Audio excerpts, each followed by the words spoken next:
برای ترمیم دکلور حتما باید دکلور قبلی تو کاور بشه که من 0 تا 100 موادی که میتونید استفاده کنید رو داخل کپشن براتون نوشتم. حتما مطالعه کنید که از چه موادی میتونید استفاده کنید.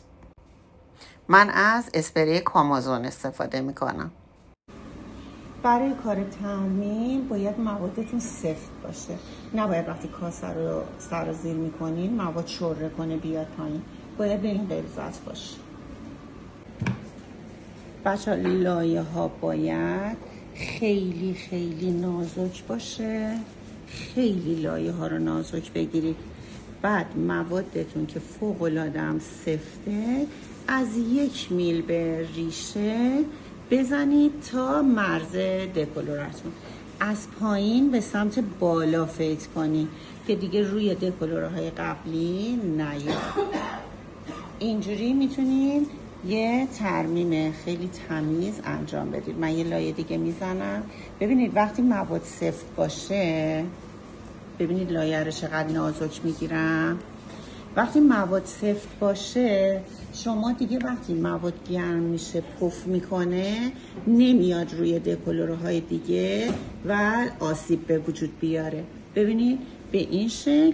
بعد قسمت پایینش هم به سمت بالا که اصلا روی دکلورهای قبلی نیاد.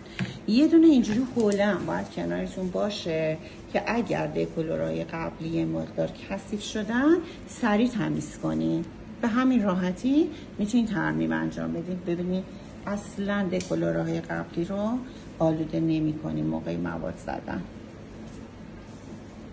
خب بچه‌ها ببینید به همین راحتی شما میتونید ریشه ها رو به پایه برسونید. اکسیدان حتما باید 6% باشه و پودرتون هم سفید باشه. این نکته رو یادم رفته بود بهتون بگم.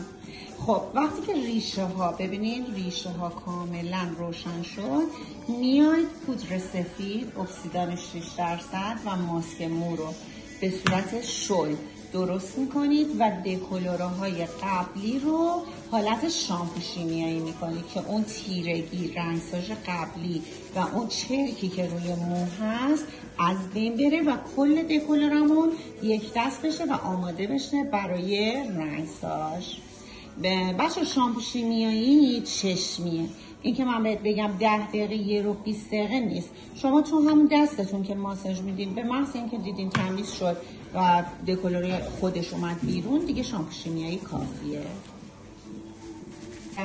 یه نکته دیگه ای که یادم رفت بهتون بگم این هستش که بچه دکلوری ما کاملا سالمه. خب اگر مشتری اومد که دکلوری قبلیش آسیب داشت و جور نداشت که شما شامپو شیمیایی کنید باید شامپو شیمیاییتون رو با اکسیدان 3% انجام بدین. حواستون باشه که به سلامت مو هم توجه کنید.